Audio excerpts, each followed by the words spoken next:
you once again for joining us. Honorable Roosevelt Skerrit, Prime Minister, Honorable Dr. Vince Henderson, the Minister for Foreign Affairs, International Business, Trade and Energy, other government ministers, Ambassador, Secretary to the Cabinet, Ms. Karen Prevost, permanent secretaries, good morning and welcome. Today, the Prime Minister will make brief remarks, following which we will hear from Dr. Henderson. Then we will take your questions, you the members of the media, for both gentlemen. Please welcome the Honorable Prime Minister, Roosevelt Skerrit. Thank you very much. Good morning to the viewing and listening public. Good morning to Honorable Dr. Henderson and my other colleagues who are here. This press conference is in keeping with our commitment to provide an opportunity for the press to put questions to us on any matters of national development, and an opportunity for us to share with the public some of the things that are happening over the past 2 weeks, and of course going forward. As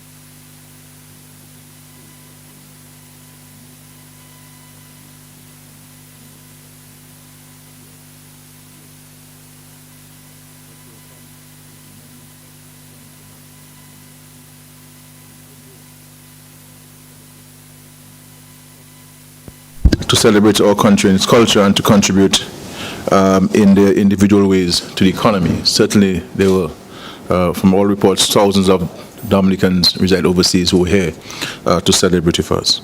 I also want to extend congratulations to the various Carnival winners, in particular the new Miss Dominica Burton of the Crayfish River in the Carnival territory, and Trilogy, the newly crowned Calypso Monarch of Dominica.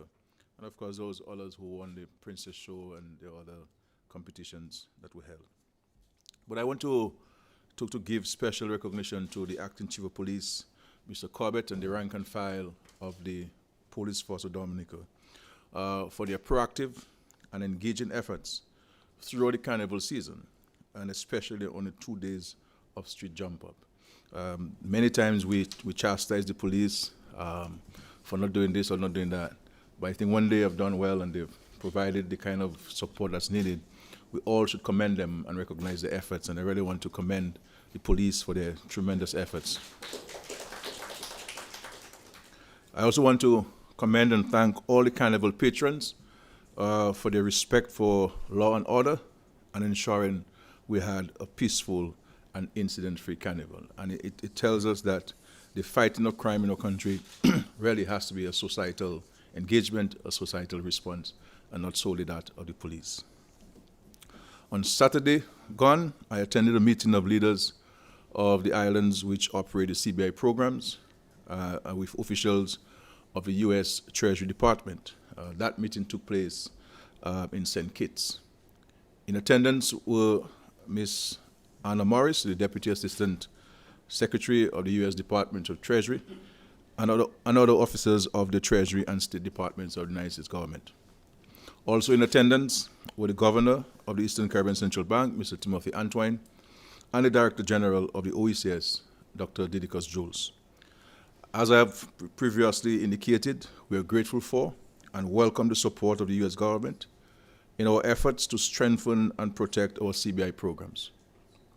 In my view, it was a fruitful and useful engagement, which puts us in a good place to continue to address the concerns surrounding the CBI with a view to strengthening and sustaining our respective programs.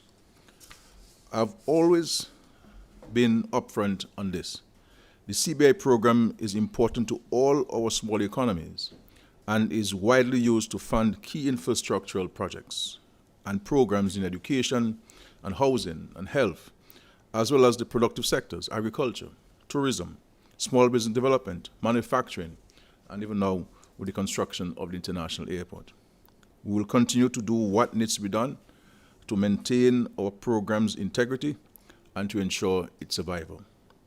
As a grouping, the heads, in collaboration of the U.S. Treasury Department, will issue a communique shortly so that the public is informed of the outcome of the meeting.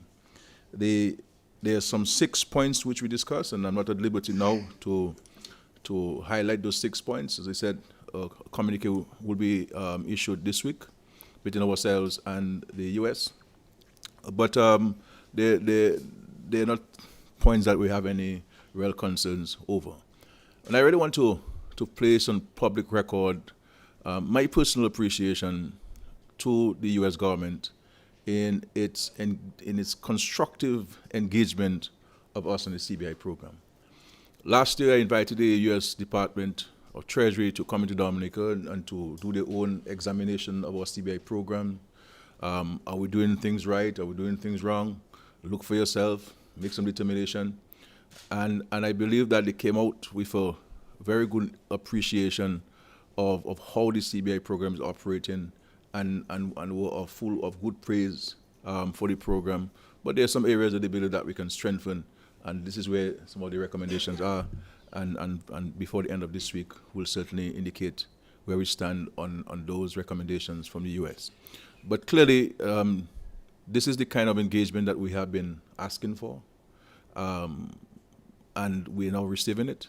And I really want to commend the Joe Biden administration, and in particular the people at the Treasury Department for the kind of engagement they've been having. It is really what we've been asking for, and certainly we're receiving it. And I'm very grateful to them for the very positive, constructive engagement of all of us who have CBI programs. On the sidelines of the CARICOM meeting, I held a series of meetings with bilateral partners, including the United States of America, Japan, the People's Republic of China, South Korea, among others.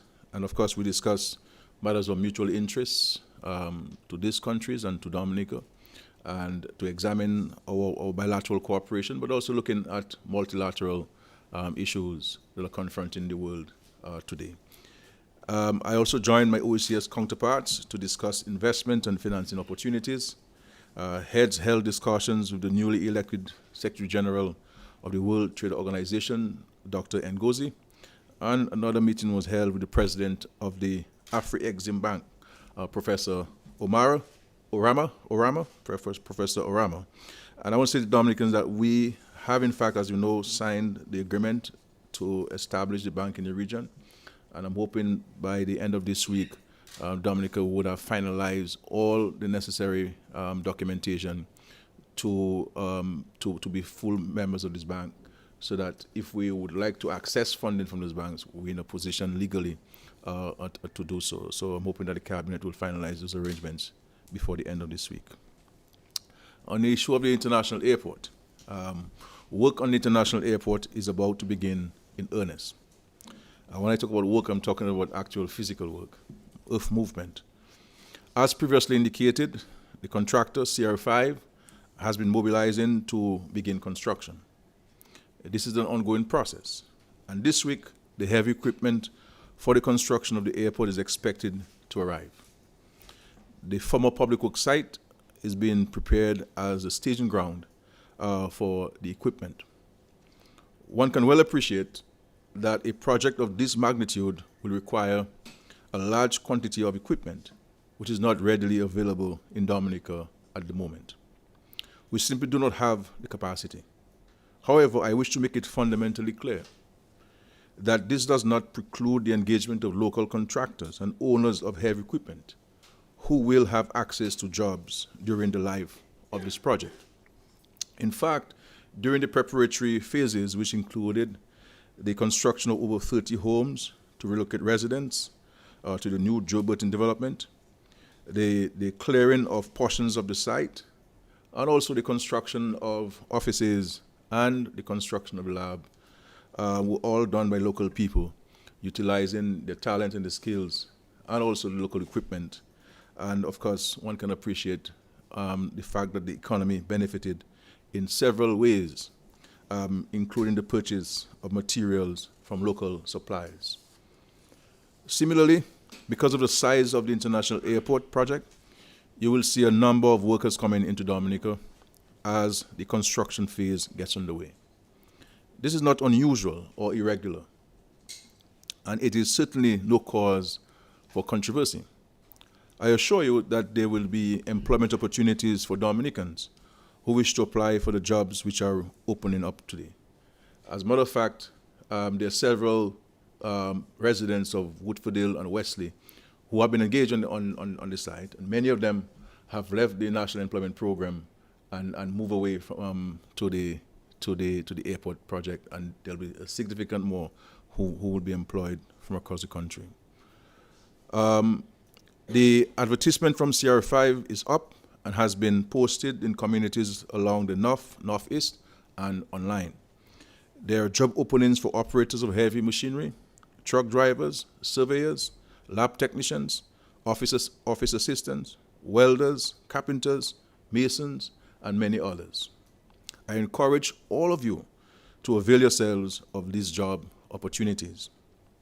I also advise you to reject the efforts of the enemies of progress, who will seek to cast doubt and undermine this process.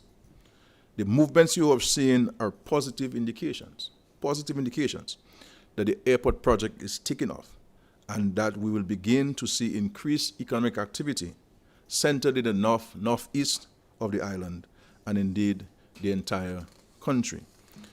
So for those who say that the airport will not happen, it is unfolding, and by God's grace, the airport will be built in the Commonwealth of Dominica. In the issue of electoral reform, as you know, I have met with Sir Dennis Byron, and I can report to you that he has advised,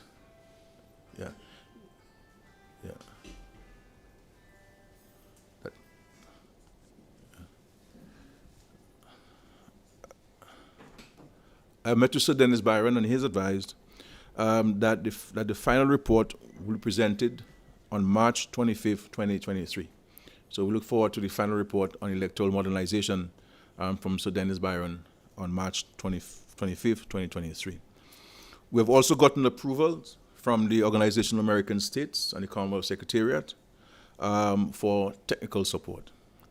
Election experts will be sent to Dominica to assist with the public consultations before taking the bills to Parliament. As a matter of fact, myself and the Minister of Foreign Affairs met with the OAS Secretary General on the margins of the CARICOM meetings, and he has indicated he's waiting on us to give him the precise dates when they would send the expert to Dominica, and so is the Secretary General of the Commonwealth waiting on the precise dates.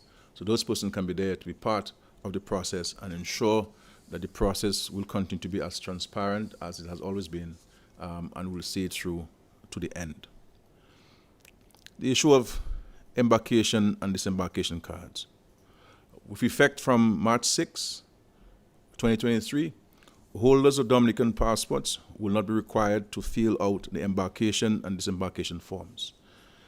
This is the current forms, and it's the gremlins, we consider them, that Dominican citizens have to fill out, and sometimes require us to tell us what's our home address, and which country issued our passport, and our name, when the name is already on the passport, and our date of birth, which is already in the passport, and we receive a advanced passenger information system. It gives us all the information where we're coming from and which flight, and so this will be no longer required to be filled by Dominicans holding Dominican passports effective March 6.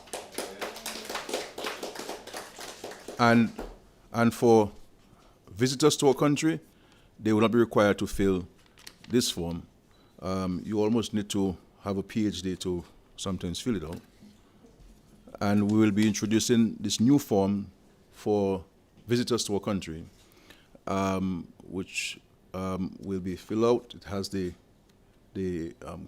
immigration section and also the customs declaration.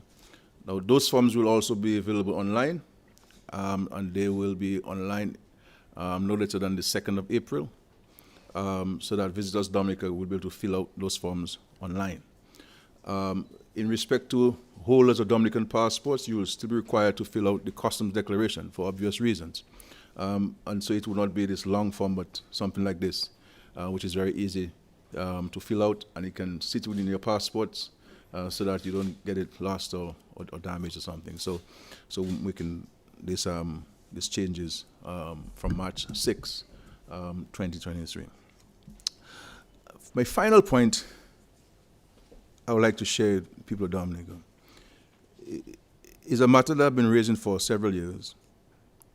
And I would sincerely wish that the Dominican public joins me in this. And it is something that concerns me profoundly. And that is with regards to the health of our citizens, especially where chronic diseases are concerned, diabetes and hypertension. This is a major, major threat to our survival and to our economic well-being and to the welfare of families and citizens and residents of this country. These things, they can be prevented if we engage in certain practices. We have to watch what we eat in Dominica. We must increase the consumption of vegetables and fruits. And we have to stop the use of salt, especially these salts that they have in various kinds, and oils, fatty foods, too many fried foods.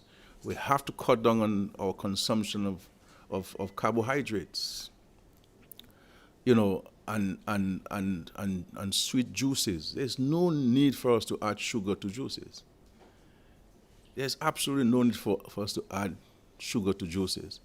And there's no need for us to add salt if we boil in some dashing or yams. We have to, as a nation, understand that the sheer cost to the country of treating persons who are affected with this will become uncontrollable. But for me, it is not about how much money we're spending in treating those who are sick. Is getting us to contain the numbers. To contain the numbers. And this is why I've been talking about, for example, the arrangements we have at primary schools and secondary schools and the state college and others, where there's very little appetite these days for physical education and a greater propensity towards academics and children sitting at the desk for 5 hours. If we have our children sitting at the desk for 5 hours a day, we're going to have a problem in Dominica. And then we have to dramatically look at the school feeding program and to see what are we feeding our children at school and what are we feeding our children at home. And the other thing too we have to work on is exercise.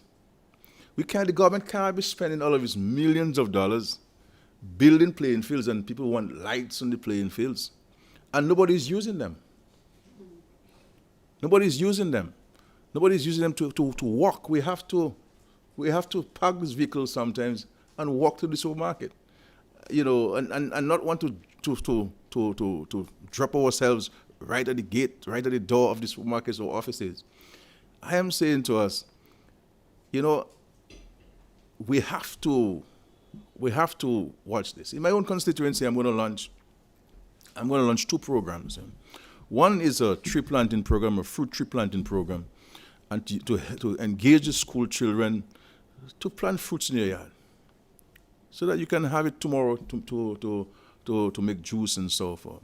And the other is a constituency-wide exercise program, inviting everybody to be part of this exercise program. And let us use the open spaces, the playing fields, the hills and mountains that we have, and so that we can build this consciousness and poke people's consciousness about the need for us to address this.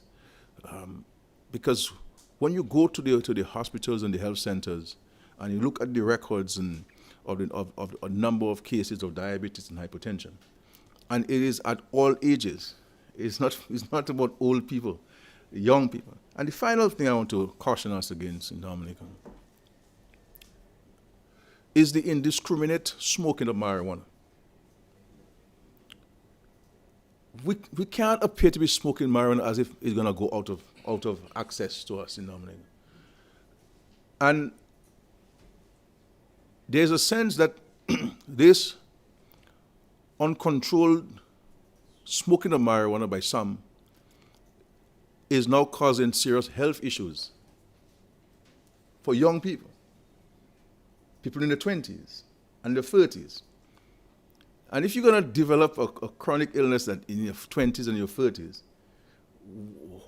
what is going to be your life when you turn 65?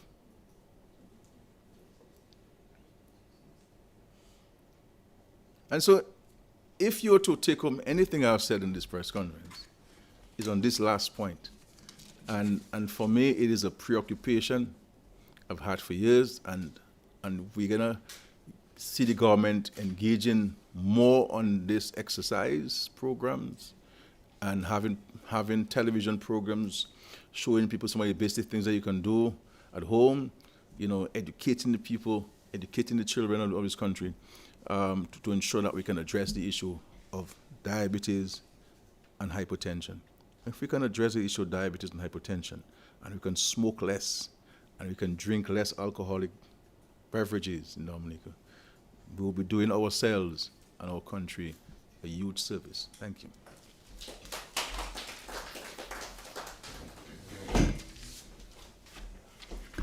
Thank you to the Honorable Prime Minister. At this point, I welcome Honorable Dr. Vince Henderson, who is the Minister for Foreign Affairs, International Business, Trade and Energy. Please welcome Dr. Henderson. Thank you very much, and good morning.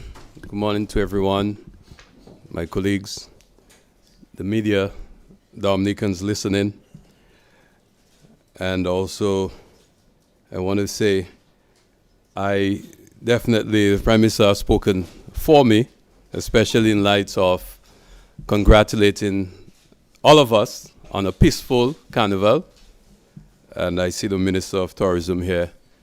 I would like to also congratulate her on the efforts that we've made for promoting this event as a major tourism event. So the Prime Minister spoke for me nationally, but I must speak for myself as a Member of Parliament for the Grand Bay constituency and thank all the residents of Grand Bay for a successful Carnival, a peaceful Carnival, and perhaps some may say an uneventful Carnival, if you know what I mean. And we're very happy. I want to thank the organizers. I want to thank the chairman of the Grand Bay Village Council, Mr. Armour Thomas.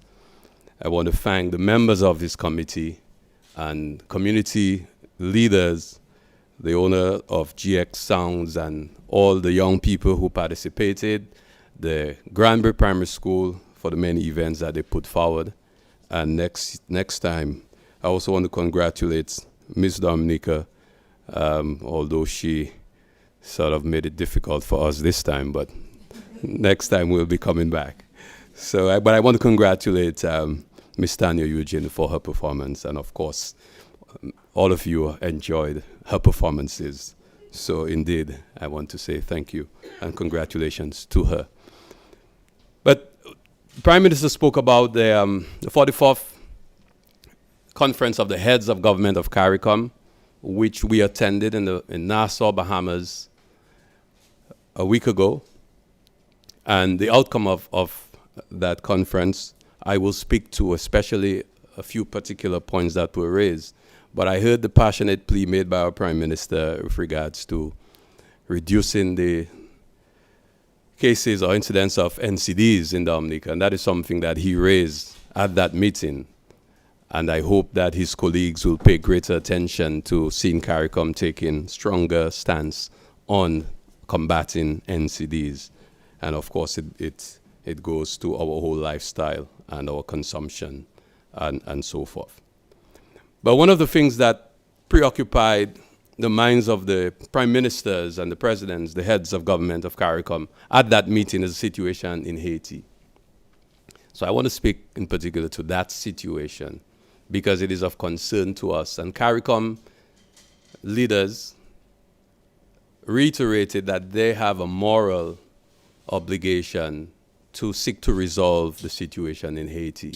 So coming out of the meeting, as part of the communique, the heads reiterated that the community must play a leadership role in addressing the deteriorating situation in Haiti. And of course, you know, Haiti is a member state of CARICOM. And towards that, there are moral and political obligations to resolve that situation. They also affirmed that this decisive action is needed at the earliest possible time. And I think our Prime Minister, once again, I'm not speaking out of caucus, but at the meeting, again, Prime Minister Skerrit took the lead in urging CARICOM leaders to take immediate action because we have committed to assist, and we have been taking action at the OAS, supporting some of the resolutions there. We have been making our own efforts to bring some resolution to the situation there, but Prime Minister felt that it was absolutely necessary that immediate action be taken, and that included getting into Haiti to understand firsthand what is happening in Haiti. We were aware of a December 21st decision, 2022 decision that was taken where there was, the convening of parties involved in the political and social and economic life of Haiti. And they all came to an agreement on how they could move forward. But again, it was felt that more parties need to participate in that process. And this is why Prime Minister Skerrit again urged that we move into Haiti and to convene meetings with all relevant parties, everybody who has something to do with the situation in Haiti, which included non-government actors, some of the NGOs, and what is often referred to as some of the gangs, to ensure that we can. And I also need to inform you that while some seem to be a little timid, Prime Minister expressed his readiness to go to Haiti, and he said that I should go too. So we are prepared to participate in that process, and we will be moving to Haiti as soon as the CARICOM mission is ready with the support of the government of Canada. I also want to highlight the role that the Prime Minister of Canada, Prime Minister Trudeau, Justin Trudeau, played in urging members to do exactly what our Prime Minister said that we should do. And he did more than that. He also offered assistance in getting us to Haiti and to ensure that services will be provided to all members of our delegation. The government of Canada has also been very involved in seeking to bring a peaceful resolution to the situation in Haiti by providing support to the police, ensuring that the security services have the resources that they require, all the assets that they need to contain what seemed to be an escalating situation in Haiti, so to ensure that they can fight crime and any activity that will create instability for the governance of Haiti. The Prime Minister of Haiti, the interim Prime Minister, as is referred to, Henry Ariel, gave his commitment that he would be willing to participate in that process and to ensure that we can get Haiti into a stage where there can be peaceful and free and fair elections, as has been the case in the Commonwealth of Dominica over the last 44 years. So we're hoping that we can participate, and fortunately, Prime Minister Skerrit will be taking the chair of CARICOM from July of this year, and it will give him the opportunity to give some strong leadership to the activities of CARICOM. We will speak to that event in more details later, and we also this year will be celebrating in July as well the 50th anniversary of CARICOM, the Treaty of Chagaramas. So we're looking forward to having special activities towards that. We also spend time looking at food security, and you know the policy of our government with regards to food security and the investments that we're making to ensure that we can achieve food security, to reduce our reliance on importation of food. That is an integral part of CARICOM's initiatives to ensure food security in CARICOM, in all the member states, in what is referred to as a food production and food security, agriculture, development, and building food security through innovation, resilience, sustainability, and empowerment. That is part of a $25 million project that CARICOM is hoping to embark on to ensure that we can modernize agriculture as we are seeking to do here. Another point of note was the Bridgetown Initiative, and I want to spend a little time to speak to that and also to connect it with the outcome on fighting climate change and the participation of CARICOM in the Conference of the Parties on Climate Change. The Bridgetown Initiative was born out of a concept developed by the Barbados Prime Minister, in which all CARICOM participated, to help us to build for us the resilience that we need, the fiscal resilience, to fight the impact of climate change and the exogenous shocks that fall upon us by global and international actions. The war in Ukraine, for example. And that initiative is seeking to sort of reshape the institutions, the financial institutions like the World Bank and the IMF, to ensure that our governments can be given the breathing space, the fiscal space, as it were, to ensure that we can provide development assistance to our people, we can embark on strong social programs while we build resilience against the impact of climate change, with those international institutions coming to better understanding of our realities. So it is an initiative that will help us to ensure that, like Dominica's goal of building climate resilience, the rest of the Caribbean can embark on a similar program, but with the assistance of those institutions by reforming them, so that we can have things like debt forgiveness and less burdensome financial obligations that placed on us. That's connected to climate change. As I said, CARICOM took the decision to be active in the next meeting of the parties of the United Nations Conference on Climate Change, which will be held in the UAE later this year. CARICOM played a very important role in the last conference, where we saw some benefits to small island developing states. With the leadership of Antigua and Barbuda, we were able to get an agreement on what is referred to as loss and damage. That is to say, what happens to us when we're hit by hurricanes. And the international community has agreed for the first time, after 27 meetings, they've agreed that now they will create a special facility that will go to our small island developing states. So we tied that to the Bridgetown Initiative to ensure that we can get money to reduce our financial burden. And I'm sure Dr. McIntyre will be happy to hear that, Minister of Finance, so that we can look at debt restructuring and we can get the kind of space that we need, because we have invested so much rebuilding after we've been impacted by a major climate event.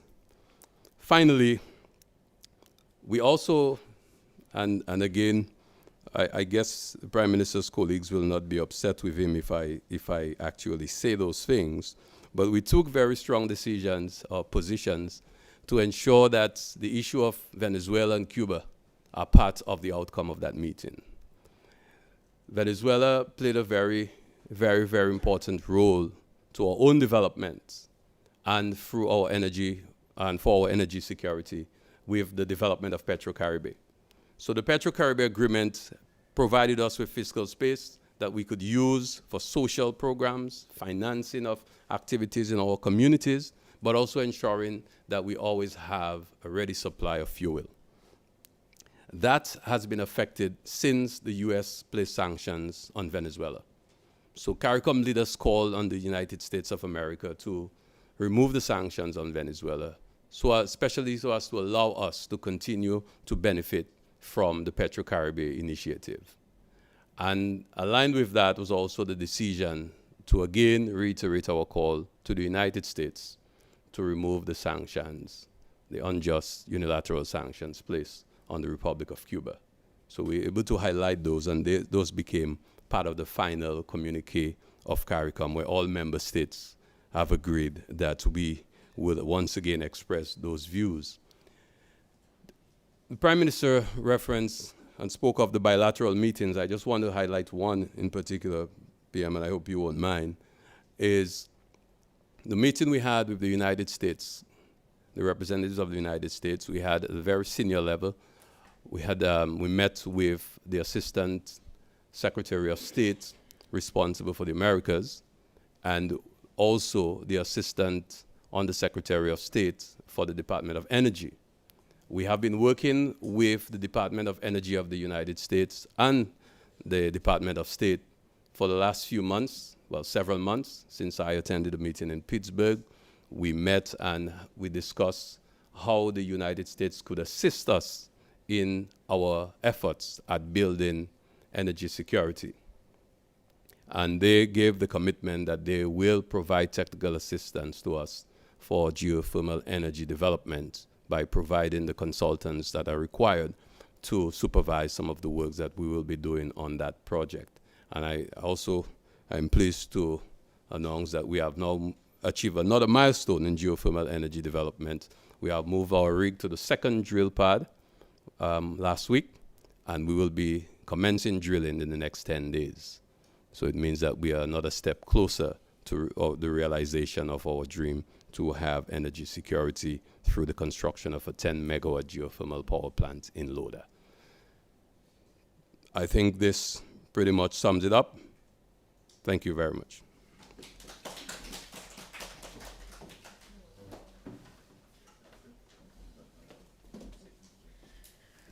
Thank you, Honorable Henderson. At this point, I would like to open up the floor to take questions from you, the members of the media. You may pose your questions to the Honorable Prime Minister or to Honorable Henderson. Once again, please identify yourself and the media house you represent. Good morning, Mr. Prime Minister and Dr. Vince Henderson, Leila Langford from DBS Radio. My first question, government took over the majority shareholding in Dominica last year. Can you tell us how Dominicans have benefited from that decision? And a chief executive officer for the Dominica China Friendship Hospital should have been in place early this year. Has an individual been identified for that position?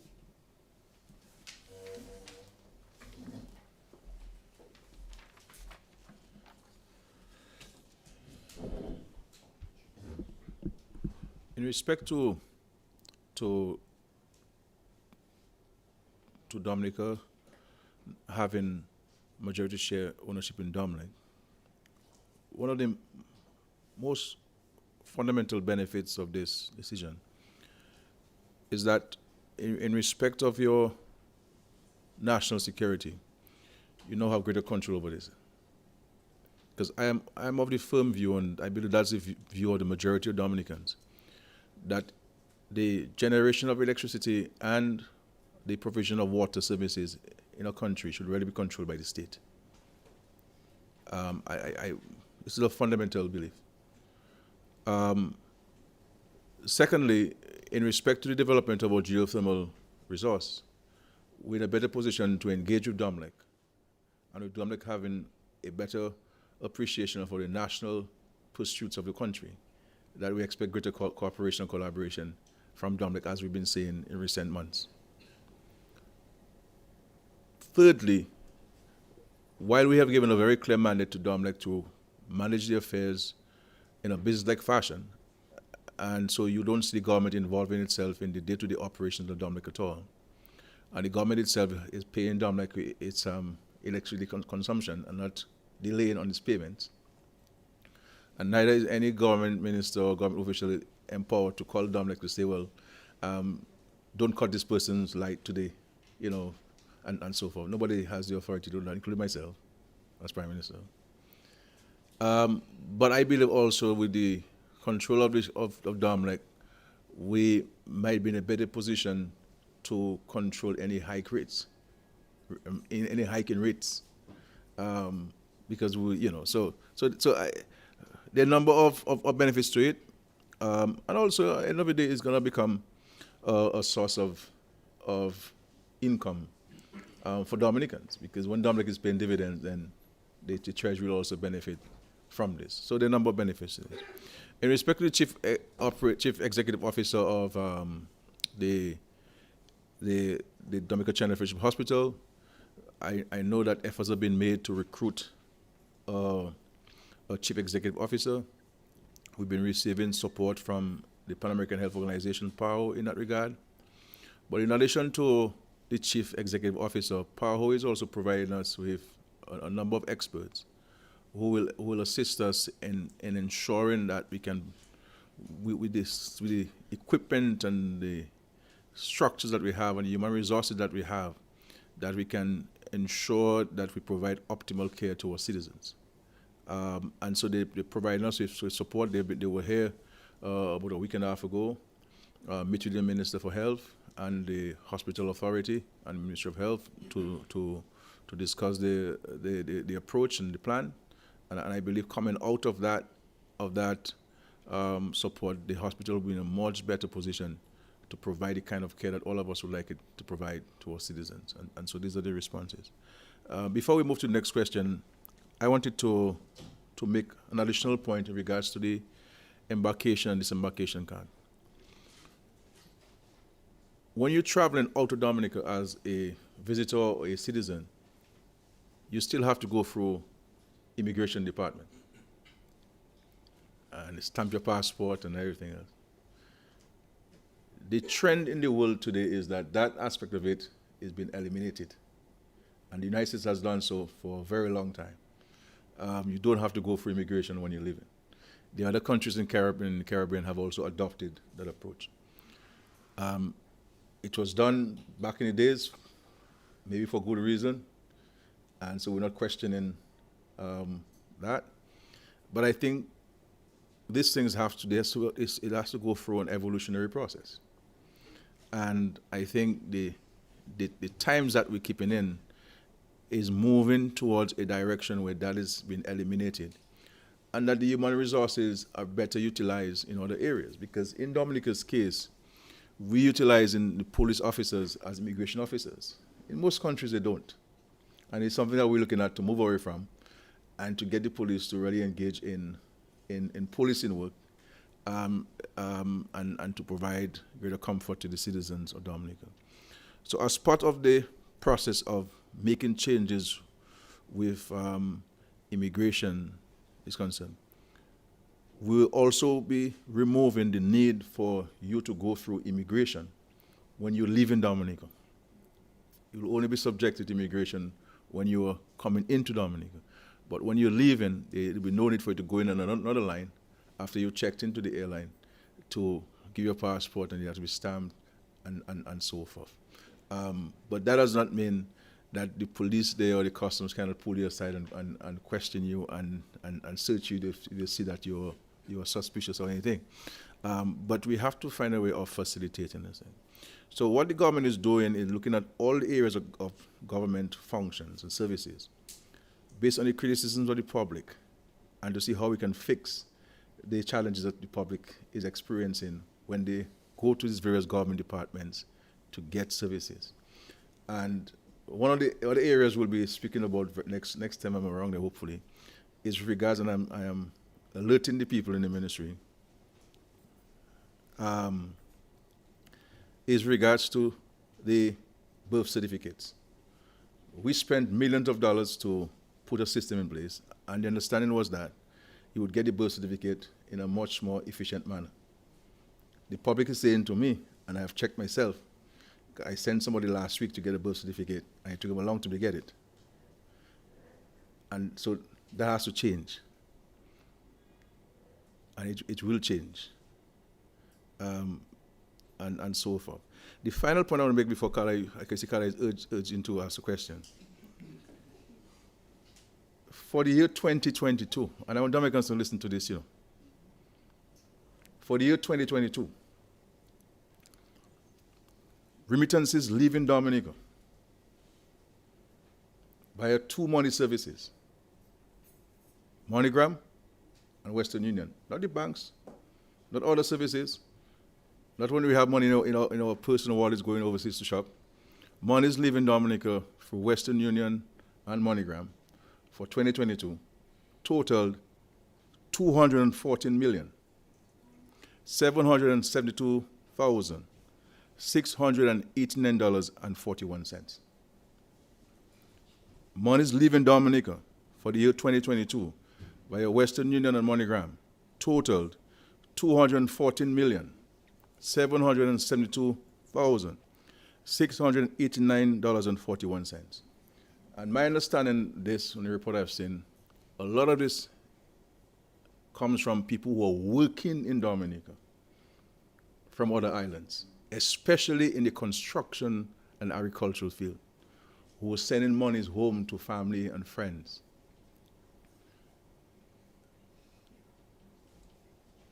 The majority of this were Dominicans and foreign nationals or non-nationals living and working in Dominica, especially in the construction field. So when people say, where do you work? Dominica don't have work and looking for work. Where is all this money? This money didn't come from America. It's coming from Dominica, going out of Dominica. I'm not even talking about the banks. It's too money service. I just wanted to put this. Carlisle, please. Oh, sorry, please. Oh, sorry. Durand. Nathaniel Durand, Yeah. Kyrie News. Mr. Prime Minister, I have a number of questions, if you will allow me. No problem. But they're short, I assure you. First of all, I'd like to ask about a pilot program that was spoken about, or what began on that pilot program for health insurance, national health insurance policy it started for single parents, but which would have continued across the board to facilitate other nationals. What is the status on that? And since that was a program, I believe that was planned to continue. You mentioned with the OECS colleagues on CBI status. I won't ask that because you have indicated all of that for me. And but a couple of weeks ago, in a previous press conference, you mentioned that you would be making a statement on the policy towards rebuilding or refurbishing cultural facilities, cultural buildings. You mentioned the Arawa House of Culture. You mentioned the Old Mill Cultural Center, as well as the Carnegie building that hosts the National Library. I would wish to ask what is the status on that as well. And in a recovery assistance was promised to persons affected by the November 6th trough. And I can speak of Petit Soufriere on other villages in the east, of which I am a resident, Petit Soufriere. And I have understood, it has come to my attention that some persons have received some level of assistance, but there are those still waiting. And what is the process for that, and how will those people be facilitated? And my final question, sir, as a resident of the Castlebrooks constituency, the road rehabilitation project from Catbois that will take it all the way to Hatton Garden has been a source of chagrin to motorists and commuters, especially bus drivers, because it seems that this is taking a little longer than people thought it would. Is there a policy towards this project in terms of when would we see some relief, if there is a set date or an agreed date as to the completion of that project? Thank you, sir. Thank you. In respect to the pilot program, we had initiated two components of it. A number of people have benefited from these two components of the pilot program.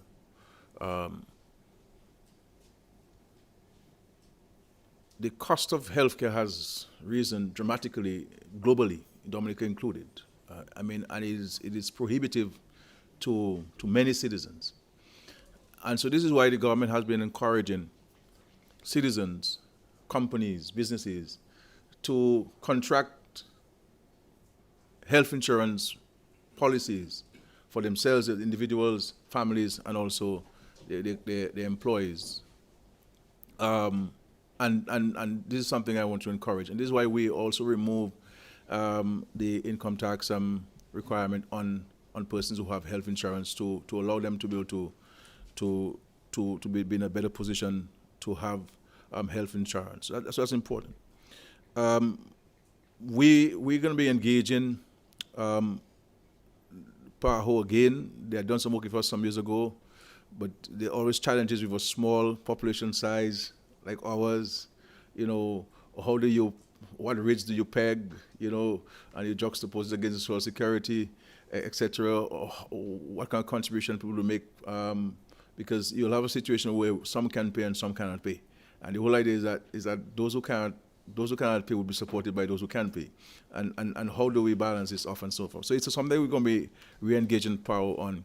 and to see whether there can be a new iteration of that national health insurance scheme. As a matter of fact, just last week I had a conversation with the Prime Minister of Antigua and Barbuda. They themselves have had sort of a national health insurance scheme for some years, and they're looking at upgrading it now. So we also discussed with them and to see what studies they have done and where the numbers they'll be pegging it at in terms of contributions and so forth. So that is something that is on the agenda for the Ministry of Health and the Ministry of Finance on this, and certainly something we'll move forward to. When I spoke about the agriculture and the National Library and the Old Mill, was that all of these places needed to be modernized. They need to be upgraded. We do not have a National Library because nobody wants to touch the Carnegie Building. And my point is that, and I'm speaking from somebody who appreciates history, understand, and who appreciates culture and the preservation of culture, of our culture or tradition. What I'm saying is that it will come to a point where these facilities that were built hundreds of years ago cannot withstand the test of time of the environmental impacts. And how do we find a way of working with both? Both can coexist. And so we can use certain elements of what we have to build something new and something modern, but to also reflect our history, our culture, our tradition. And there are some people who I believe take the issue of preservation of history a little bit to the extreme, where they don't want you to touch anything in respect to that. And so we find ourselves as a government now unable to build a national library because of that push back or pull back, whatever word you want to use. And when I look at the agricultural culture, we have spent lots of money over the years in fixing it, renovations and so forth. But the agricultural culture is for a particular purpose. There's nothing else you can do. The young people can't go there and rehearse and practice and so forth, the way it is set up and so forth. And it has served us well, and we appreciate it. And so even now we're spending a lot of money on this to refurbish it and to upgrade it. And likewise the library. We need to build a library that when you're driving by as a bus driver, you want to stop and go inside the library and see what's inside there. And pull a book and read it, or go on the digital device to do some research, and let it be a center of excellence, a center of research, a center of reading and socializing. These are the things that we would like to do. But I find myself as Prime Minister to be sometimes sort of boxed in the things that I would like to see happen in the country and the speed I like to see it, because at the end of the day you have to listen to all different views and concerns and recommendations and try to formulate a decision that going forward and so forth. So we're hoping that we can engage various groups on this. Let us come up. We have some designs for the National Library that we'd like to share with the public, that we went to Dominican architects in a form of competition to present to us certain designs, and I believe that the committee that was set up have recommended one, and I'm hoping that very soon we can share with the public so the public can give their feedback on this and to see what we're going to be doing. At some point, not today, I will also speak on an entertainment center that we are designing. That would include a built-for-purpose theater, cinema, a bowling alley, where you could have a miniature golf played,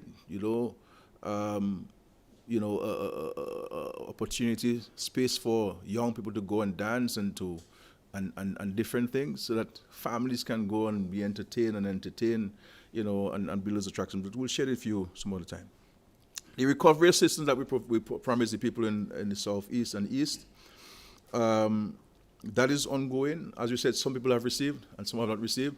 I think it's important that the ministry concerned engage the public a little more and to share them how they can access the assistance that we provided. But all of these things have been approved by the cabinet to provide the support to the affected people. So we need to work on engaging the public a bit more to inform them. Those who have not received, how do you receive and where do you receive and so forth. So I take note of that. And they're all here and they're all listening, so they will act on it immediately. The issue of the road project, I mean, this is a road that we're spending $126 million on. Looking at it taking shape, especially the section from Boadeab going down to lower past the Emerald Pool, one can appreciate the improvement that you will see when the road is completed. Unfortunately, the idea was not to have excavated the entire roadway all at once. It was supposed to be on a phased basis. There's always supposed to be on a phased basis. So you do that phase, you surface. You do another phase, you surface. Do another phase, you surface, so that you don't have the agony that so many of us have had to endure from Boadeab all the way to Hatton Garden. So we empathize with the residents and road users of that part of the country. All we're saying to them is bear with us. At the end of the day, the product will be better, the road will be safer, it will be more resilient, and with the trough that took place there, it has also highlighted certain amendments to the original designs of the project. So we have sort of benefited from this unfortunate disaster in terms of the construction of the road. But like you, I drive on the road as often enough, not every day like you and others who live there. But I do drive on these roads from time to time when I visit those communities, and I understand the pain.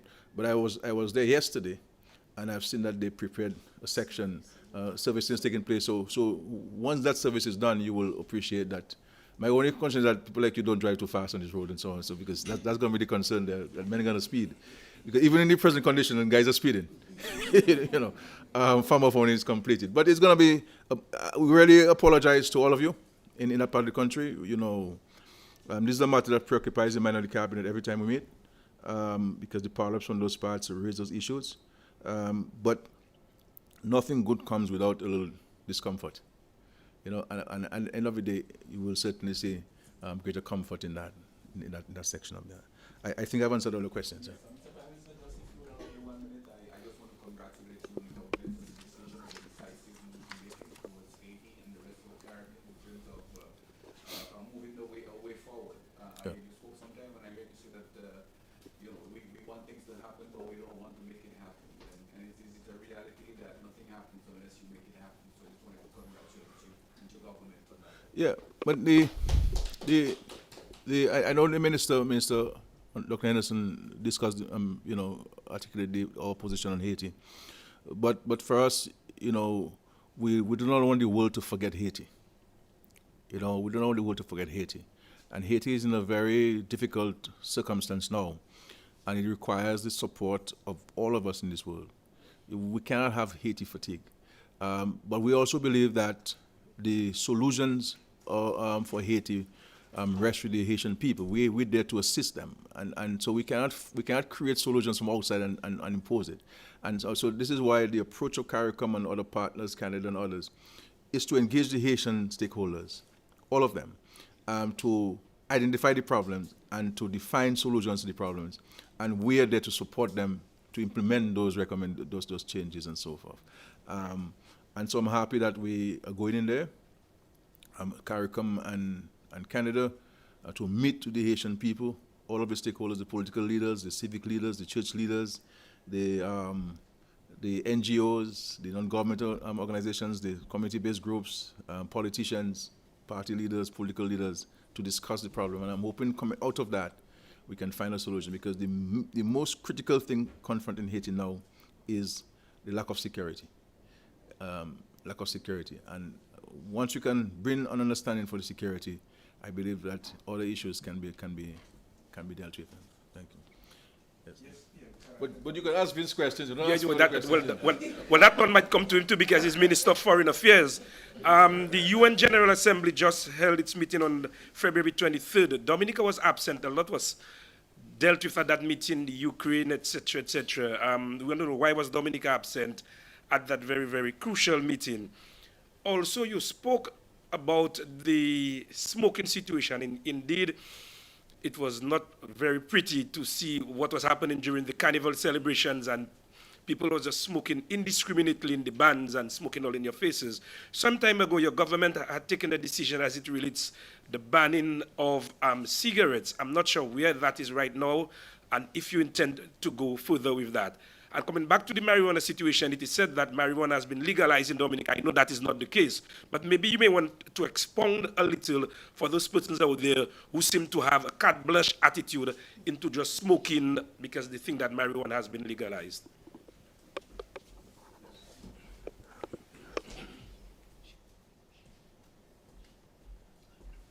Yeah, thank you. With regards to the UN and the votes that took place on the 24th of February, in fact, we had at the time some administrative challenges. It was not our intention not to support, especially the resolution on the situation in the Ukraine, because we have given commitments, the Prime Minister and myself have given commitments to all our bilateral partners. But as I said, we immediately express our intention to support the resolution the day after. So that has been resolved. We have also reached out to our bilateral partners, again, reiterating our position on the situation in the Ukraine. I don't think it is fair comment to say that there were several things. There was just one thing. It was the anniversary of the invasion of Ukraine by Russia, and that was the resolution at the time that mattered. And we have taken action immediately once we found out that we had that administrative challenge, which was dealt with. Thank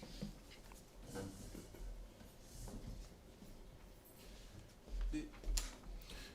We decriminalize a certain quantity of possession of marijuana, and we also allowed for, is it 3 trees or 4?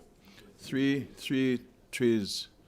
Maybe the only one in Dominica who doesn't have that yet, you know. I haven't taken advantage of this yet. No, I don't have that yet. No, I don't have it. That's one of the few plans I don't have, unfortunately, yet. But I'm sure somebody will send me a plan. But seriously though, when we did this because in a whole effort to expunge people's records who've been sentenced for possession of certain quantities of marijuana for personal consumption. We also believe that in the spirit of reforming the criminal justice system, that it was better for the state to use its resources on more serious crimes than arresting a guy at his home or in possession of 2 marijuana cigarettes and so forth and send him to prison or charge him some big set of money for this. But part of the legislation also speaks to where you can smoke and where you cannot smoke. It makes it very clear that you ought not to be smoking in the public in terms of inconveniencing others. You see what I'm saying? You cannot be smoking on a bus. It's against the law. You cannot be smoking on a bus stop when everybody is sitting around you in the bus stop. You ought not be smoking in the carnival where people are being discomforted.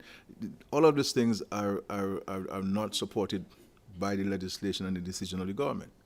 But you could smoke in your quiet space, and you won't be harassed by the police. And so I want to urge all of us that while this has been a very progressive decision of the government, and it is the international trend that's taking place, we also, those who consume it must be more responsible. And they cannot be indifferent to others and so forth. So we really have to look at this. The issue of banning smoking of cigarettes, the decision was to ban the smoking of cigarettes in public spaces as well. And so this is the decision, but not to ban cigarettes altogether, though there's a movement towards that. But there's no decision on this as far as the government is concerned. But clearly there is a prevalence of smoking indiscriminately in the public domain, and it's something that if those who are smokers want to enjoy that privilege of having a certain quantity of marijuana in your possession, and let's do it respectfully and responsibly. And other thing to that is of concern, which I made point in. We brought in a lung expert from Cuba. So the lung expert has been there for the last week or so. As a matter of fact, today he's seeing some 15 patients. So, and he has reported to me that in the examination of a number of Dominicans, he is recognizing that they are suffering from lung issues related to the smoking of marijuana in particular. And so he's highlighting that matter for us. And really we need to engage in more public education to those who are smoking, that the indiscriminate smoking of marijuana, on frequent use of it, can cause some health implications for you. And therefore, you need to be mindful of this. None of this free of the herb and smoking and so forth. And this is not the attitude we should have. Yeah. Just a quick update, because somebody just wants to know if you have any update about the possibility of a medical benefit fund for Dominica. Well, this is where we'll leave it to the experts from PAHO who will assist us. Whether they go through the medical benefits route that Antigua has had, though Antigua is seeking to upgrade what they have, or you go into the National Health Insurance Scheme. So this is something we're discussing. I know St. Kitts has done some studies as well on this, so we were looking at what small populations like ours would have done and what are the recommendations. But as you know, this has been a tip of Dominica for a very long time, and always coming up the concerns about the small population and the contributors, et cetera, et cetera. So there's always a challenge, but we'll see how we can overcome the challenge in a new approach, hopefully. Yes. Good morning. Yeah. My name is Trisha Iza from the Chronicle, and I have some questions for both you, Prime Minister, and you, Sure. Vincent, Minister of Finance. All right. So, do you have any updates on the future housing program that was discussed late last year, and what other developments that are being made for the Dominica State College? And you mentioned earlier the importation of workers for the international airport.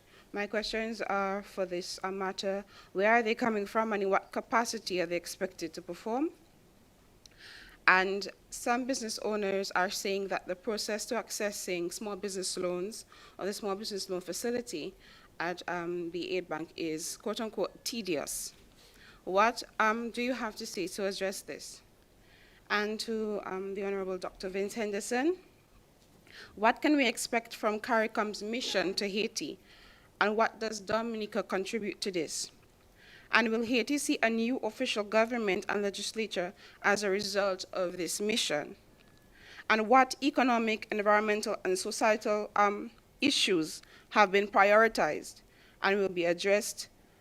And what integrated role does Dominica play in this venture? Thank you.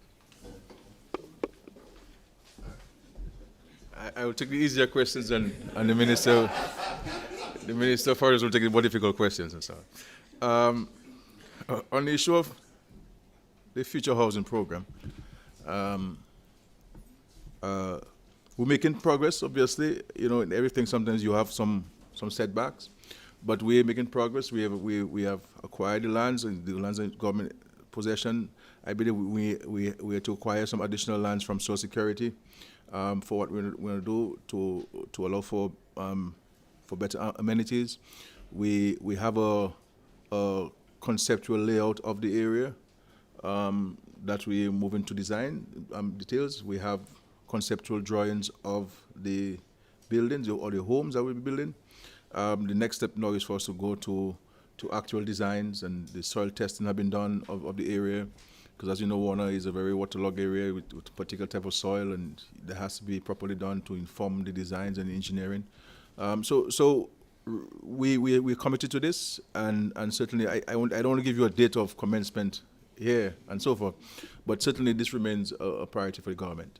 We understand the importance of it to so many young people who would like to own a home, and the government is prepared to assist in the facilitation of these young people owning homes in Dominica. So we're committed to this. With regards to Dominica State College, as you know, there's a delay in the commencement of the classes because of construction works taking place. Personally, I don't agree with the State College for not commencing classes in January. They could have done so online, and they could have done a better way of facilitating classes. I think they took a lazy person's approach to this. I don't accept this at all. I don't agree with them. And as a former lecturer at the State College, I think that we could have done much better to facilitate tuition at the college. You can't, if you decide not to have classes, then why are you taking a salary then? So this approaches that we have to change of the, and I don't agree with them at all. That's my personal position. It's not necessarily the position of the cabinet. The workers for the airport, as you know, CR5 is a Chinese company, and the people will be coming from China, from the People's Republic of China. So they'll be coming in. We also have other experts who are from the United States, who from other parts, who from Spain and other parts of the world, who bring in to bear certain expertise in airport construction, airport designs, airport engineering. And we've also utilizing a number of local people. There's a significant number of people are employed on this airport, from design phases to from conceptual phases to up to now, where we're about to move earth movement and so forth. So this is where it is, and there are various skill sets and competencies, that would be imported, that we may not have enough of here in Dominica, or may not have at all. And this is where we're looking at it. This is why you see, I said, the invitation for applications is out for people to apply, and they have identified various areas of competencies and skill sets they require. And you will see as the airport goes along and you move from one phase to the other, then different skill sets will be required and so forth. It's left to us to avail ourselves. But at the end of the day, we have to recognize that a project of that magnitude, you'll never have enough competencies in your country to really move it forward. I mean, never. And you can study airports that have been built for the Caribbean, and you'll recognize that all of these countries, no matter the size of the population, they have had to bring workers from out of the country to do that. And so this is not nothing new. We're not breaking ground in Dominica where this is concerned. There's no innovation on the part of Dominica by bringing people to assist the construction of the airport. This is nothing new. Small business loans at the aid bank. When these comments are made, I rather deal with specifics, because so far more than $12 million have been given out to people by loans. So there are people who are getting the loans. As I have met some people who have complained to me, and when I asked them, but okay, when did you apply? Oh, I haven't applied yet. But I hear this, I hear that, and those who have applied, why haven't you gotten a loan? But they asked me for another document, and I said, but can I see a document? When I see documents, they have not given the full set of documents. And I always say to the aid bank, if somebody has applied and they do not have the full set of documents, you should not take the application. Give them back the application, let them find the documents, and then bring the full completed file to you for your examination. But sometimes they do that, they take it to all an effort to facilitate and to help and so forth. But I think so far a significant number of loans have been approved, and a significant amount of monies have been given out to people. But the aid bank is listening, I'm sure, and they will examine their files and they interact with people. I try not to get involved unless if somebody tells me, if somebody complains to me, and I'll call the aid bank to find out on the person's behalf. But I try not to get involved in banking practices and procedures. These are monies that we got from the Caribbean Development Bank. The Caribbean Development Bank set certain criteria and certain conditionalities on the lending of those monies. And therefore, the aid bank is not in a position to change them. It has to respect the financing agreement. Because when the city comes in to do its audit, if they find the aid bank would have moved away from the finance agreement, we run the risk of the aid bank being sanctioned by the CDB and not able to get monies from the CDB down the road. Though the loan is a government loan that we have assigned to the aid bank, but aid bank is owned by the state majority share by the state and social security. So you have those issues there. But if somebody has a challenge, I would suggest that they go to the aid bank and sit with them and to see how they can overcome it, and so that they can access those funds. Vince?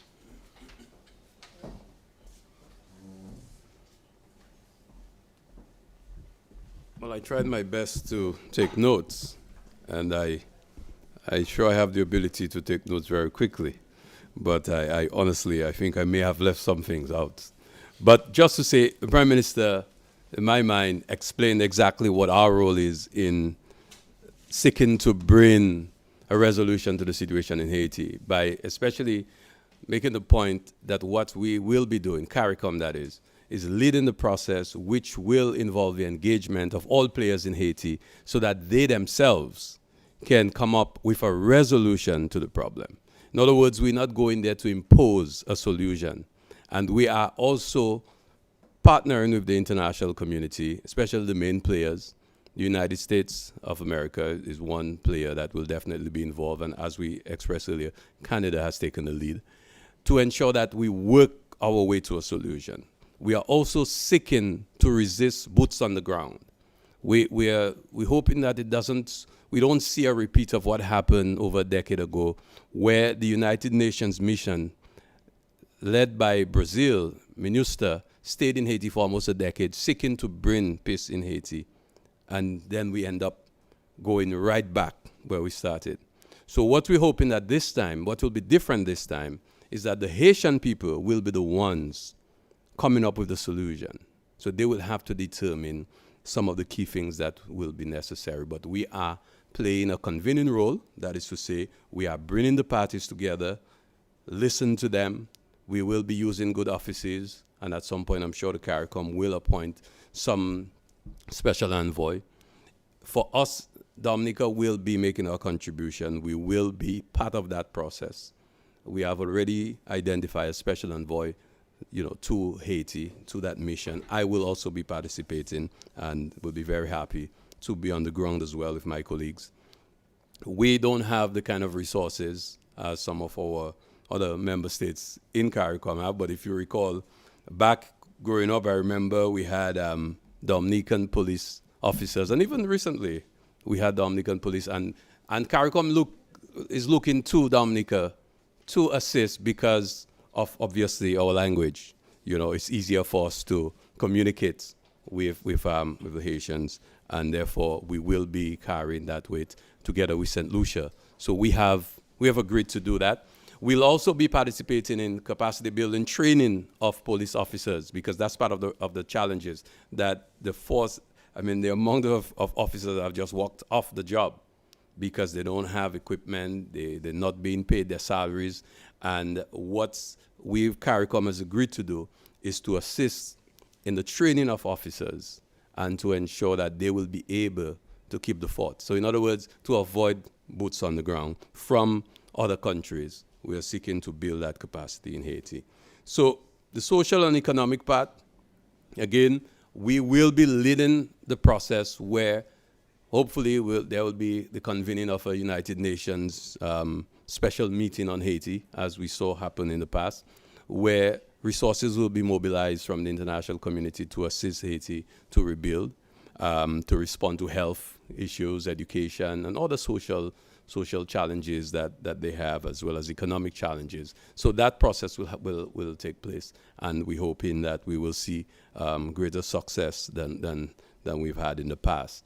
But clearly, the main point that was made by the Prime Minister and by CARICOM is to empower the Haitian people to deal with their issues. As far as the political that you mentioned and the entire governance structure, there have been views expressed on the nature of the Haitian constitution that creates for themselves that challenge that they often find themselves in. That is to say, the president appoints a prime minister, but it has to be approved by the Senate. So if the Senate doesn't agree with the nominee of the prime minister, they never get a prime minister, of the president, sorry. They never get to appoint a prime minister, which was actually the case prior. And it continues. And but again, that is a matter for the Haitian people to determine. They've been independent for over 200 years, so they can determine for themselves, which empower them to do that. But finally, to say something about Haiti as well that I think is lost, is really in Port-au-Prince you have these problems. People are moving along their lives as usual in the rest of Haiti. Tourists go to visit the rest of Haiti and enjoying themselves. So the real challenge is the conflicts that you hear of is really focused and really within Port-au-Prince and the precincts, and that is where the challenge is, and that's where we are hoping that we can get involved in that process to bring some peaceful resolution there. Thank you. All right, we're looking to a 12:30 end. I think we have some questions from Matt Peltier from Q95 and Miss Luke from Dominica News Online. Go ahead. Sorry, I'm still like can't stand in front of the cameras. Okay, but good afternoon. PM, you spoke about the Chinese company that will be currently dealing with the international airport. Online, it is reported that an Austrian company will be dealing with the cable car project. Can you either confirm this report for us, please, and tell us who the lead of this project are? Also, I know that the residents in that area, they also expressed some concerns about having to relocate. Has this been addressed by the government? I also have a question. Last year, during your 3rd November address, Prime Minister, you spoke about a non-contribution pension to persons between the age of 65 and 70 who are not recipients of the pension. This is something that government planned to introduce in January of this year. Has this taken effect? I do have other questions, but I will limit it. Something that we are seeing right now, the long-standing controversy over the appropriateness of certain music, it's now read here in Dominica, and this is something that we're seeing everyone talking about. There is even a petition online. Prime Minister, countries like Jamaica has taken a decision to ban sexually explicit lyrics from airplay. Is this something that the government of Dominica would consider?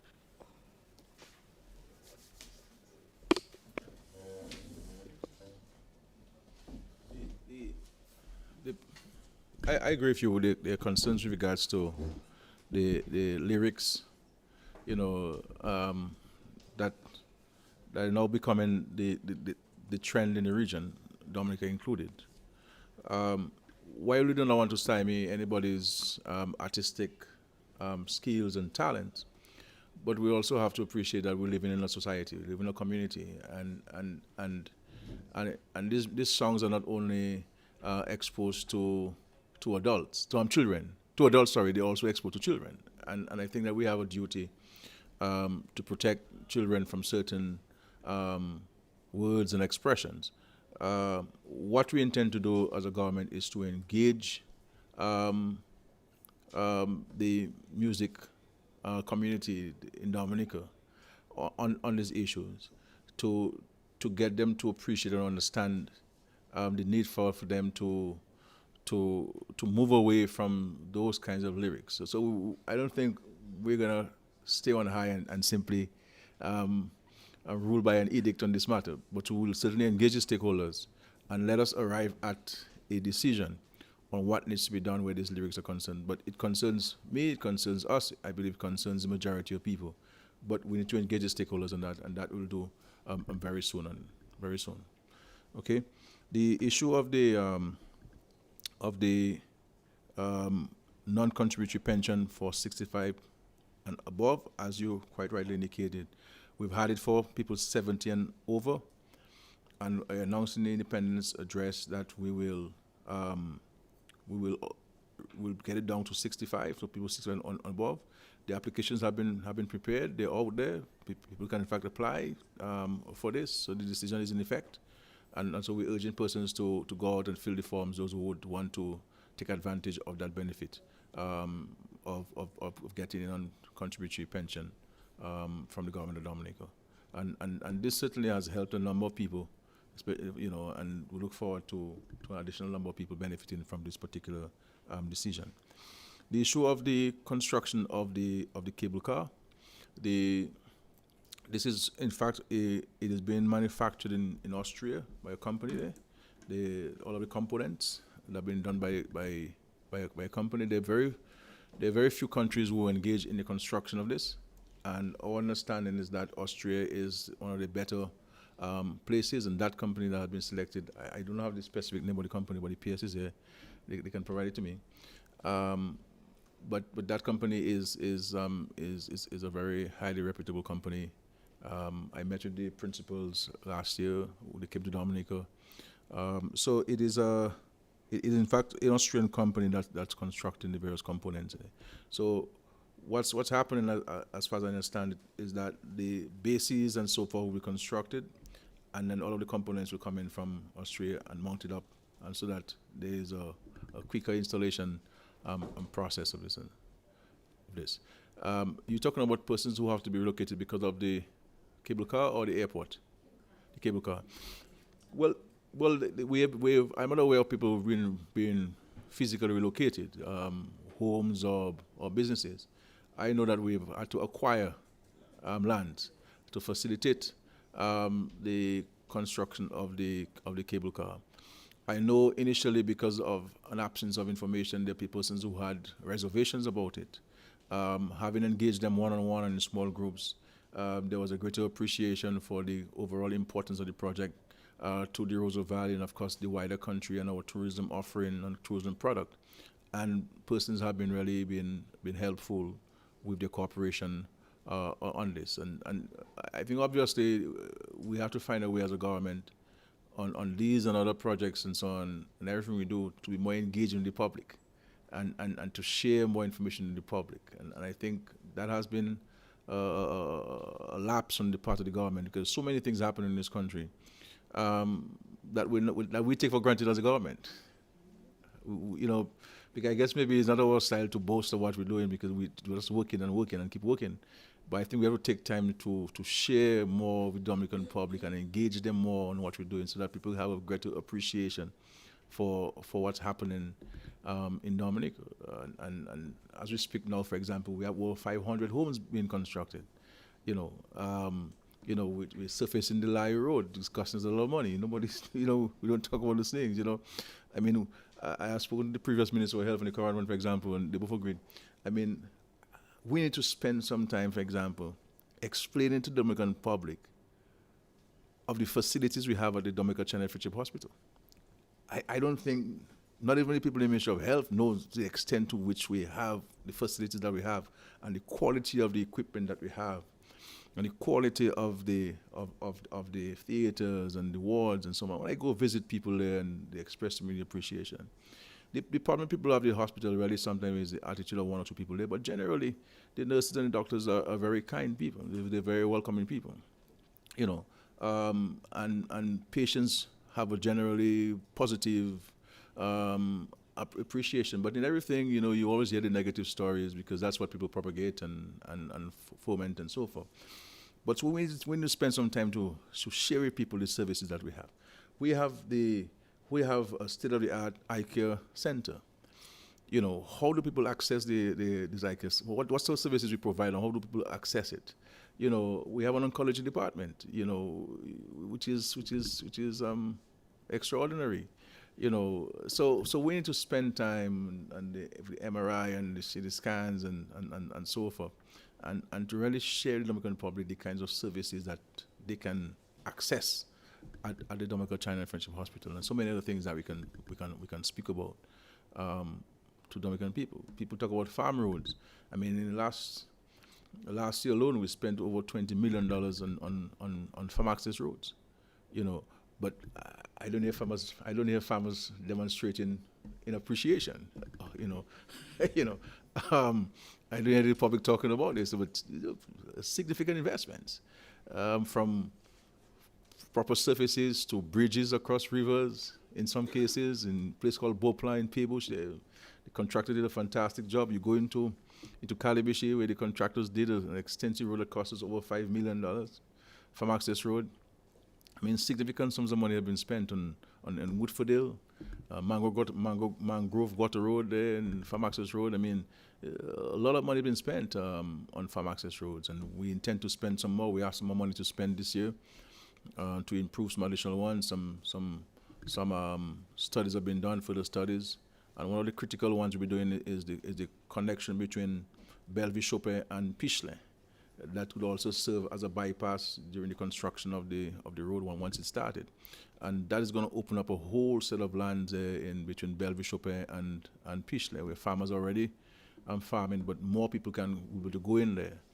And so there's so many things that are happening, notwithstanding the challenges that we have brought on by the COVID-19 and also the Russia-Ukraine war, which is creating a serious challenge for all of us with the imported inflation. It's a huge challenge for governments because people believe that the government is not affected by the inflation. Government is the largest consumer of goods and services. And so the cost of running the country is much more expensive now than it was prior to the pandemic and prior to the Russia-Ukraine war. You know, in many instances, we've had to subsidize a number of these of the goods and services which Dominican citizens consume to protect them or to shield them from the impact. Yes, Matt, please. I would like to get the young people to ask questions. But we would like to hear from you as well. So, yeah, let's hear from you anyway. From yeah, Give him a chance after that? yeah. Sure. She'll have the last question. All right, you'll have We leave the best for last. Thank you, Prime Minister. You spoke earlier about eating healthy. You want to stand up? Oh, stand up, okay, sir. Yeah, you spoke earlier, Mr. Prime Minister. I was not here, but I heard on the radio about people eating healthy. And of course, in supermarkets, you know, they charge heavily on these healthy foods. Are you willing to, you know, address that issue about the taxes on these healthy foods at the supermarket? And secondly, there's another question, I think, for the Foreign Minister. You appointed recently Mr. Ian Douglas to the post of Ambassador of Cuba. When will he be taking up that appointment? Because according to my information, Mr. Walter has a contract until June and July. Sure. Can you speak to that, please? Sure. The first question, Matt, on the issue of healthy foods. The truth is we have to grow a lot of what we eat. It is not advisable for most of us to rely on a supermarket for a source of food. The supermarket can complement what we have. The average family, and even if you live in a city, and I see the part of Peroso has launched an initiative of vertical agriculture and hoping to get our constituents be part of it where they can grow certain limited amount of vegetables in their homes and where they live and so forth. And so we can improvise. We have to grow more of what we eat. Where is the spinach we used to have in our backyards today? And then you go there and your grandmother tell you go outside and get some spinach and you take some spinach and you clean it and we cook for lunch. Where are beans that we can grow? You can go to the supermarket, buy a pound of red beans or pink beans, sow the seeds, and in a couple of weeks you have pounds and pounds of beans. And if you want to harvest it young, so you can eat the skin, boil it with the skin, and have it more nutritious and so forth, you can do that, or let it be mature where you can have the beans. We have to grow what we eat. We can't have yards and so on, and then plaster it with crazy tiles, instead of leaving the space to grow fruits and vegetables. You know, instead of throwing away the old fridge and so on, once we take out the motor from the fridge, let us fill it with soil if we don't have land here to put, and put some soil in it and grow our spinach, grow our lettuce, and grow something. You know, we cannot afford.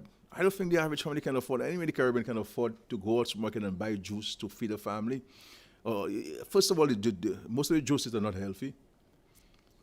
And secondly, the cost of it, because it is imported. And by the time you open a box of juice, any one of us who buy a box of juice, you open it, you have to throw the cover because one serving, $25 later. So I'm not here to lecture people on how to spend their money. That's what I'm doing. All I'm doing as the Prime Minister of the country is to draw to the attention of the public a concern which is affecting all of us in Dominica. Every family in Dominica has been affected by this. You know, we have to encourage people to in the countryside where we have space and so on. Why don't we have our own chickens laying our eggs? Why don't you have our fruits? I'm not saying everybody has land to grow as all of the fruits that they need, but some things that we have that we can make use of it. Understand? Because the idea of taking our money and buying all of this high oily stuff and so forth that is really causing the problems. We don't know where it came from, you know, and so forth. we can find ways among ourselves, because some of the things we're talking about, the healthy foods and so forth, sometimes most of them, I think we need to share with the public some of the goods that do not attract VAT and do not attract import duty, so people can appreciate what is it that we have. But we have to look to ourselves and to see what actions we need to take. Exercise. There's no tax on exercise in Dominica. There's no VAT on it. You see what I'm saying? There's no VAT on it. There's no import duty on it. You see what I'm saying? We just have to walk, get up in the morning and walk and exercise and run and do some aerobics and so forth and sweat and burn the calories. We have to watch the consumption of cholesterol and control that, and salt. All of these things we have to look at. But I think one of the fundamental things is that at the school level, we have to get children to be engaged in growing things at their homes. This idea of schools telling children to get 2 bins and put in a cup and what the toilet paper and so on. I mean, we have to get them to grow things that they can eat, and so forth. And I have said to the Ministry of Education, to the health people that we have to define what the meal should be at the school feeding program. And if it means that we have to increase the budget for the school feeding program, then let us increase the budget for the school feeding program to ensure that children eat healthy. We should not get ourselves involved in the schools and the communities of companies having promotion with some box drinks, and the more covers you can get or labels you can get, they give you 2 cases of juice or something. We should be encouraging the children to eat local stuff, eat them local mangoes and bananas and so forth. So there are things that we have to do that will cut down on our cost of groceries. And so, because if you look at any one of us, they look at what we have in the shelves and the kind of seasoning that we have, we don't need it. When I cook what I call a broth, you guys call it a broth and rosa and so on. Well, I call it a broth. When I cook a broth and so on, I use all local seasoning. There's no foreign seasoning. I only use a little salt. But outside of the little salt I use, nothing. All of this seasoning comes from my farm.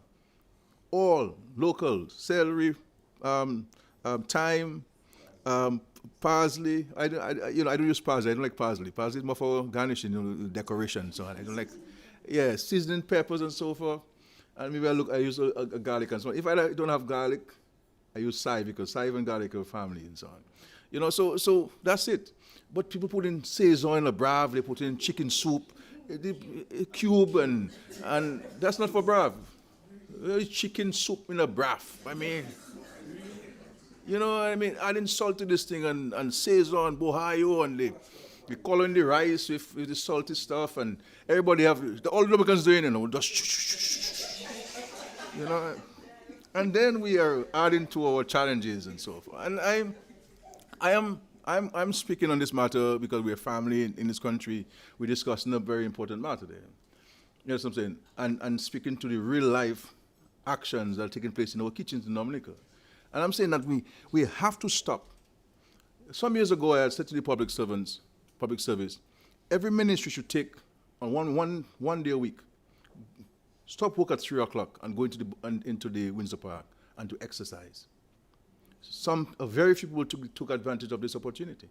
And I want to offer it to public servants that every department of government should take 1 day in the week, leave work at 3 o'clock, and exercise for the next hour. I don't need you to be in there and getting sick. Go and exercise for 1 hour. Go and walk in the gardens. Go and walk Jack's Walk. Walk around Roseau.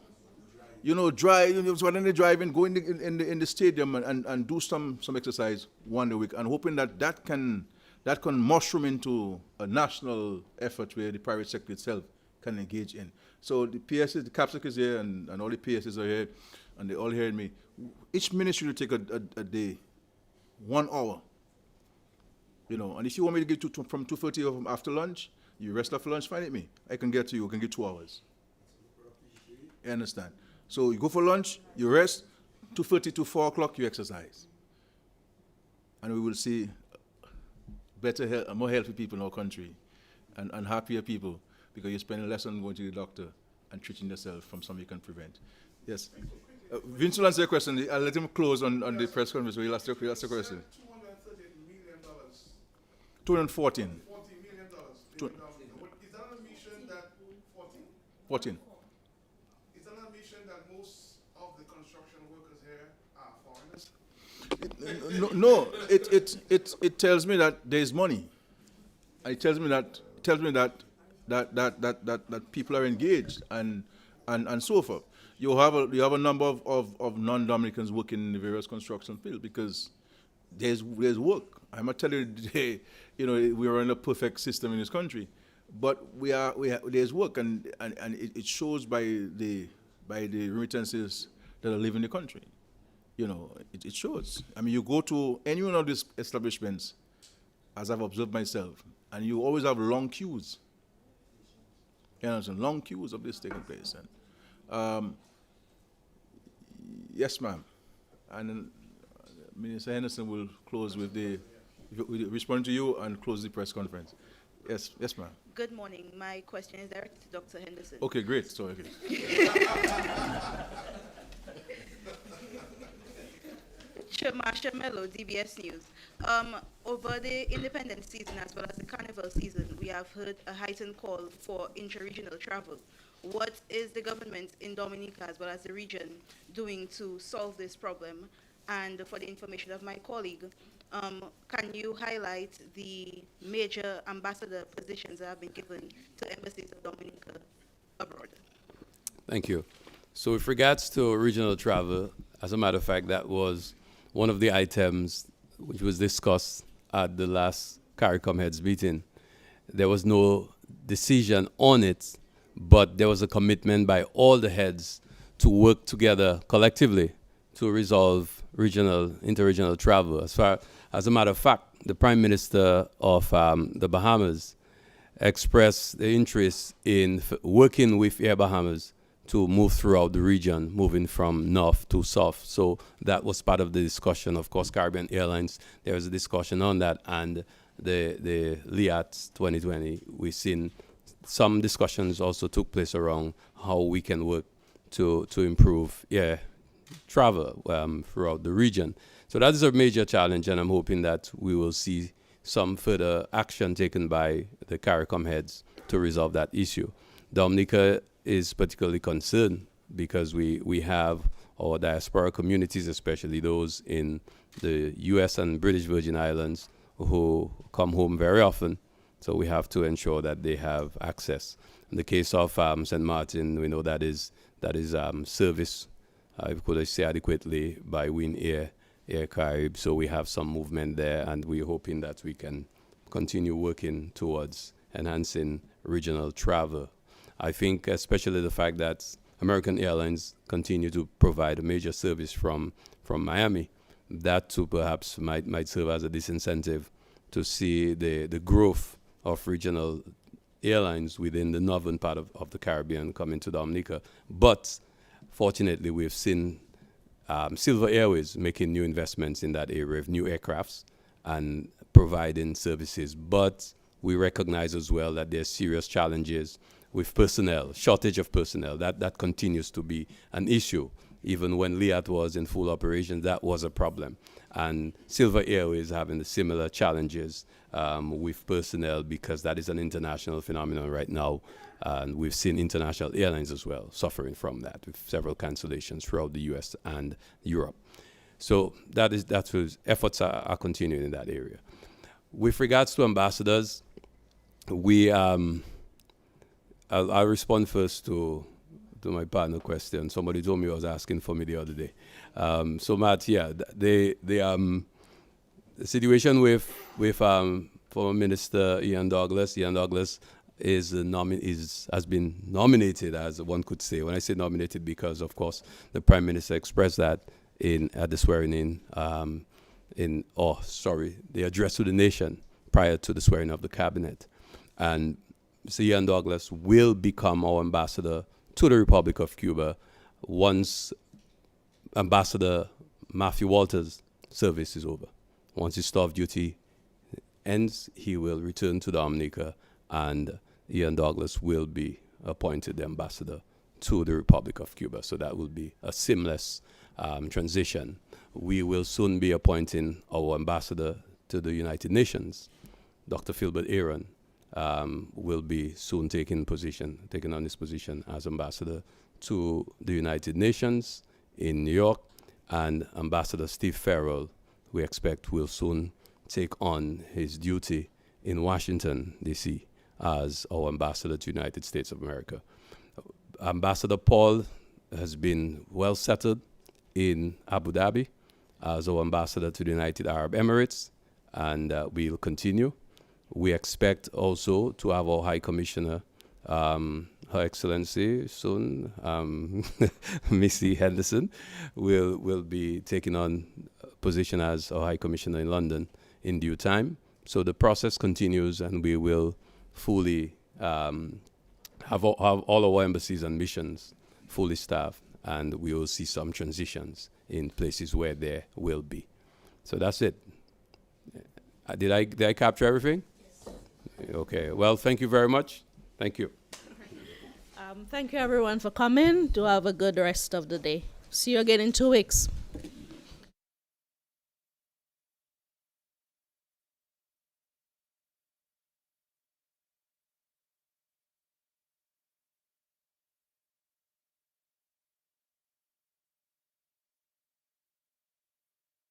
Thank you.